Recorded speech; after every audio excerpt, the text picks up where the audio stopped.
The Great Escape wasn't just a World War II adventure.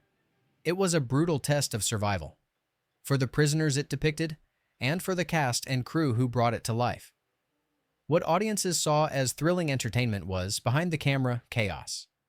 Dangerous stunts, egos clashing, and an obsession with authenticity that nearly broke the production. This is the untold story. 20 weird facts about The Great Escape, 1963. Some are funny, some are terrifying. And one bonus fact at the end will completely change how you look at the movie forever. Let's break through the wire and begin. 1. Steve McQueen was almost fired. Steve McQueen may be remembered as the film's charismatic rebel, but behind the scenes, he almost didn't make it through production. He hated the first version of the script, saying his character, Hiltz, didn't get enough screen time. In protest, McQueen stopped showing up to set. Producer-director John Sturges was furious but also desperate. McQueen was already a rising star. After tense negotiations, McQueen returned, but only after Sturges rewrote the script to give Hiltz more solo moments, like the now iconic motorcycle chase. Without McQueen's tantrum, the film's most legendary sequence might never have existed. What looked like effortless cool on screen was really the result of backstage brinkmanship. Not nearly fired, but very nearly gone. 2. The motorcycle chase wasn't in the true story. The real escape from Stalag Luft 3 was a tense, slow crawl through hand-dug tunnels. No motorcycles, no daredevil leaps. The famous sequence where McQueen's character outruns Nazis across the German countryside was pure Hollywood invention. McQueen, a skilled motorcyclist in real life, pushed for the chase to showcase his riding talent. Sturges agreed, and the crew staged it with practical effects, no stunt doubles for many shots. Ironically, McQueen played both hero and pursuer. He wore a German uniform in some scenes to chase himself across the field. Not realism, but cinematic myth-making. What audiences thought was history was actually McQueen's ego roaring across the screen. 3. The real POWs hated the film. When The Great Escape premiered, many of the real Allied veterans who survived Stalag Luft 3 were unimpressed. They criticized the film for Americanizing the story, downplaying the role of British prisoners who planned and executed most of the actual escape. Former POWs said the film felt more like a Hollywood cowboy story than a faithful retelling of their ordeal. The British press echoed the outrage, arguing the movie stole credit from the real heroes. The truth: out of 76 men who escaped, none were American. Hollywood rewrote history for box office appeal. Not just a dramatization, but a distortion that still angers historians today. 4. James Garner was a real-life scrounger. James Garner's character, Henley, is the scrounger, the man who always knows how to find what's needed inside prison walls. The irony? Garner had lived that role in real life. During his service in the Korean War, he was known for procuring supplies through charm and cunning. Fellow actors joked that Garner didn't even have to act. He was playing himself. Offset, he also became the film's real scrounger, finding food, drinks, and even spare props for his castmates during long shooting days in Bavaria. Not just acting, but reliving his military past, with a wink and a grin that no script could fake. 5. Richard Attenborough was haunted by his role. Richard Attenborough, who played Bartlett Big X, the mastermind of the escape, carried emotional scars from the production. Unlike his American co-stars, Attenborough was British and deeply aware of the real tragedy. 50 of the escapees were executed by the Gestapo after recapture. Attenborough later admitted that playing Bartlett weighed heavily on him. He felt a strange survivor's guilt, channeling it into one of his most intense performances. Off-camera, he often withdrew into silence after long days of filming. For him, The Great Escape wasn't entertainment. It was a grave responsibility, not just another role, but a shadow he would carry for the rest of his life. 6. The set was crawling with real Germans. Although The Great Escape was filmed in West Germany, many of the extras playing Nazi guards weren't actors at all. They were German locals, some of whom had actually lived through the war. A few were even former soldiers, men who had once worn those uniforms for real. For the cast, especially veterans like James Garner, this was chilling. Garner admitted it felt surreal to act out POW scenes in front of men who may have once imprisoned Allied troops. That eerie authenticity seeped into the film's atmosphere. What looked like a meticulously crafted Hollywood set was, in truth, haunted by the very people who had lived the history. Not just pretending, but standing face to face with ghosts of the real war. 7. Steve McQueen's ego-delayed shooting. McQueen was notorious for clashing with director John Sturges. The biggest battle came during the motorcycle sequence. McQueen wanted to perform even riskier stunts, including an impossible jump over multiple fences.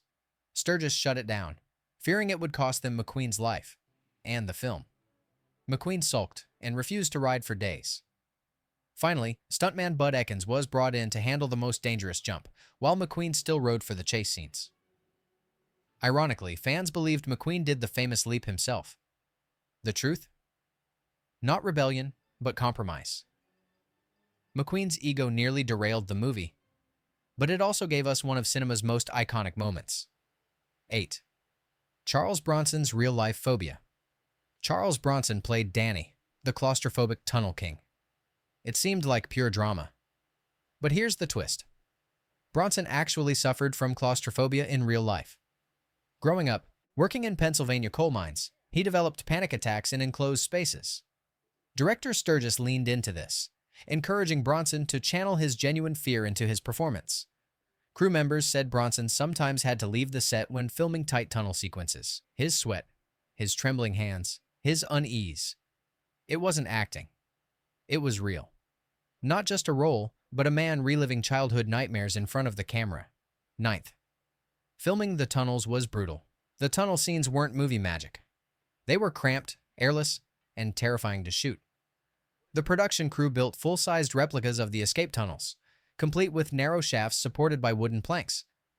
Actors had to crawl on their stomachs under hot studio lights, surrounded by dirt walls that occasionally collapsed. James Coburn recalled that breathing was difficult, and many crew members worried about cave-ins. Several extras panicked and refused to continue once inside. What the audience sees as suspenseful heroics was, for the cast, a suffocating ordeal. Not just a set, but a trap that tested every actor's endurance. 10th, James Coburn. Nearly got himself fired. Australian-born James Coburn played Sedgwick, the resourceful escapee.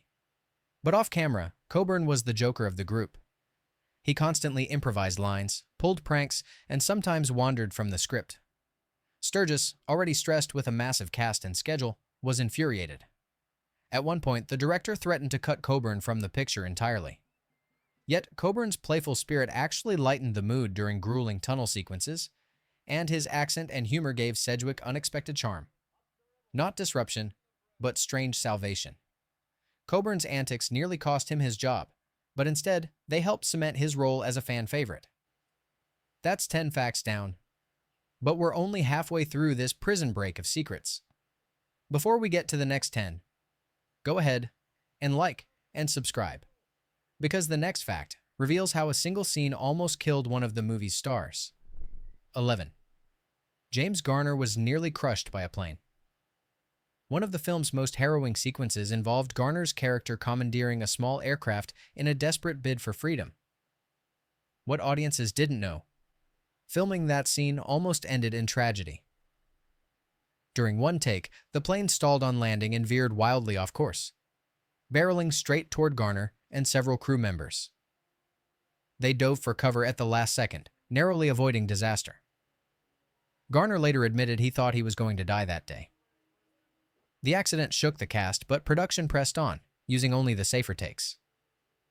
Not thrilling adventure, but a brush with death hidden beneath Hollywood gloss. 12. Donald Pleasance drew on his own POW past. Donald Pleasance played Blythe, the mild-mannered forger slowly going blind. His portrayal is heartbreaking, but it was also rooted in real experience.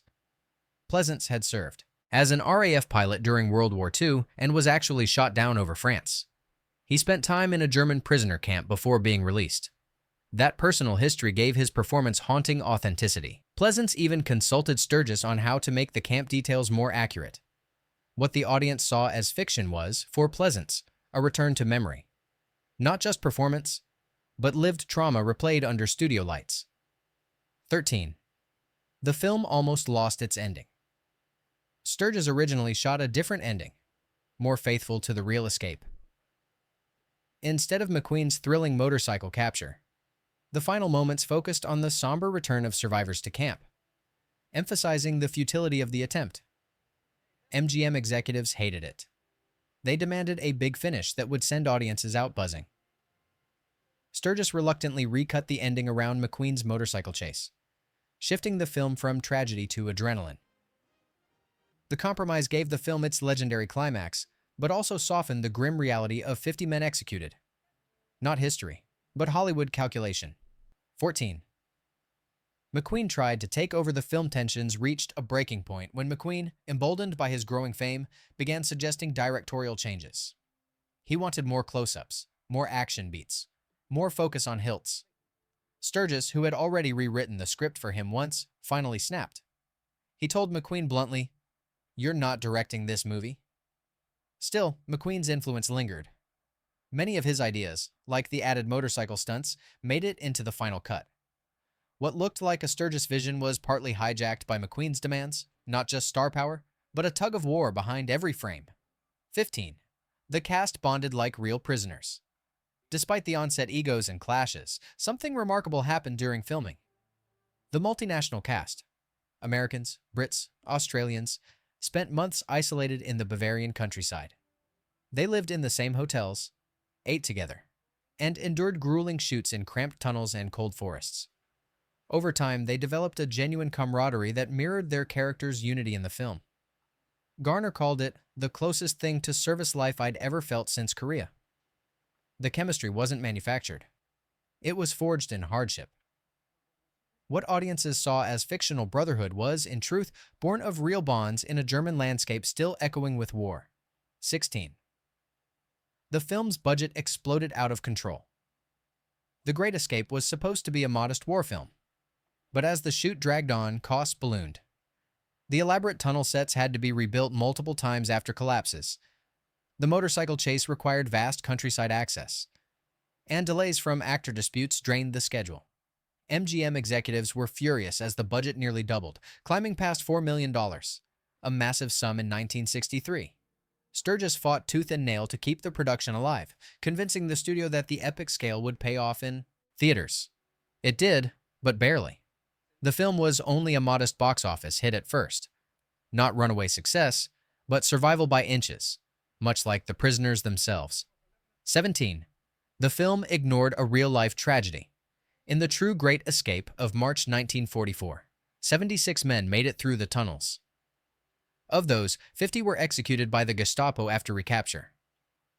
The film acknowledges this in text at the end, but it glosses over the brutality. Survivors of Stalag Luft 3 later said this was the hardest truth Hollywood refused to show. Families of the executed men were particularly critical, feeling their loved one's sacrifice had been turned into light entertainment.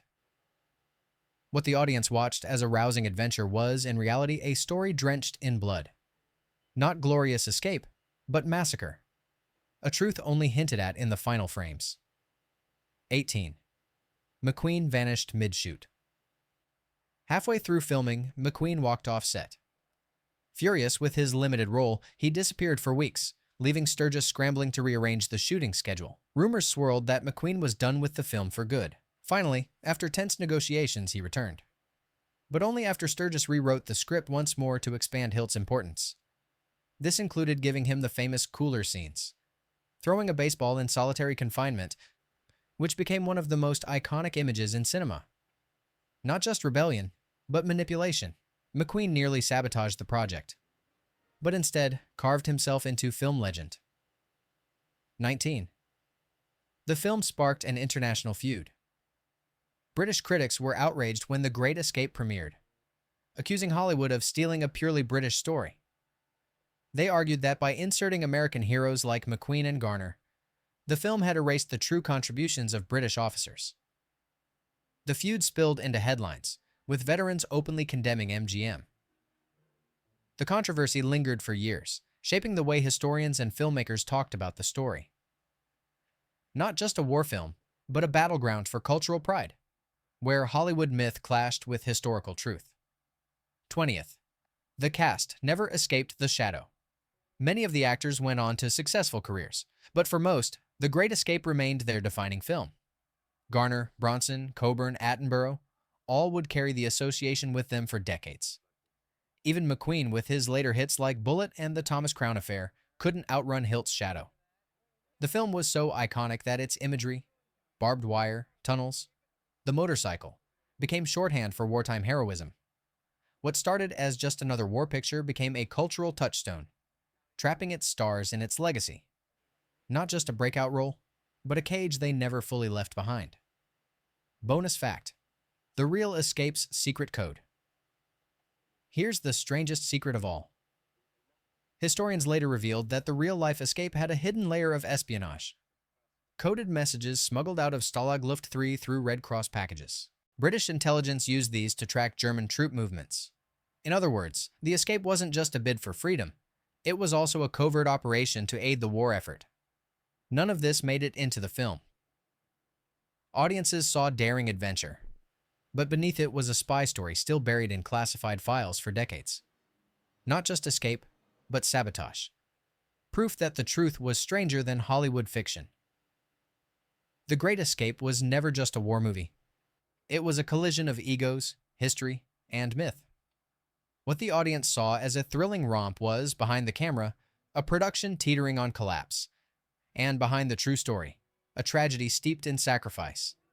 Today, it stands as both a classic of cinema and a cautionary tale about the stories we tell and the truths we bury. So, if you've made it this far, hit that subscribe button, and remember, sometimes the greatest escape isn't from a prison camp. It's from the lies we tell about the past.